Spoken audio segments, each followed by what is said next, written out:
If you break out in an itchy, bumpy rash every time you step out into the sun or go on vacation, you may have polymorphous light eruption. Welcome to the PMLE club. Spring is the time to prep or you're going to regret it. If you don't know, PMLE, or as I like to refer to it, my sun allergy, is basically when your skin freaks out from UV exposure. So you get little red blisters all over. I typically get it mostly on my hands, my knees, my feet, sometimes my chest. I have been lucky enough to not really get it on my face. When you've been inside all winter and then you step outside and you start spending more time in the sun, where you're at the beach or something, that sudden UV exposure shocks your skin and your immune system sends out all these inflammatory cells to defend your skin. A couple of tips from someone who has had it their entire life. The most important things are: 1, sunscreen. It is really important to keep your skin as protected as possible from the UV rays. Something I did learn from you guys is there's a brand called Shiroto who makes products for people with PMLE. So it looks like they have a couple of different lotion options. These are not sunscreens. These are just an added protection, an added layer to help your skin. I've never tried them. This year I am going to buy them. Next is HelioCare, an oral supplement, which is a plant extract that helps your skin tolerate the sun better. It also doesn't replace sunscreen, but it can help reduce the chances of flare-ups, and I have found that it works for me. I start taking it around now, March, and then take it all the way until about September. I take it daily, regardless of if I'm gonna be in the sun or not. I try to keep it very consistent. I've had flare-ups before while I was on it, but it has significantly decreased the chances of it. So I highly, highly recommend. I do think it's very important to slowly get outside for some walks, have a little bit of sun exposure at a time. Your skin can start to harden a little bit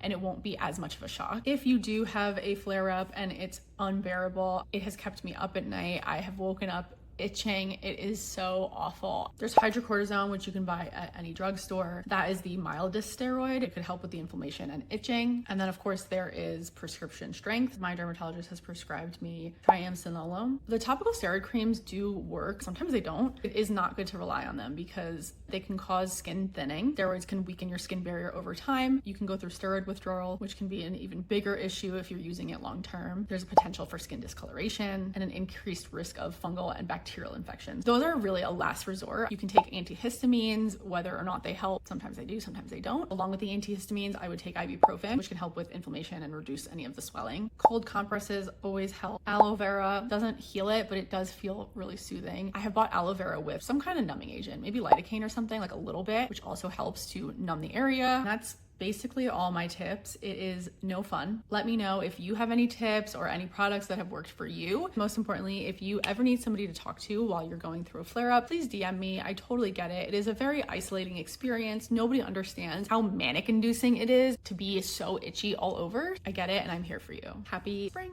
Bye.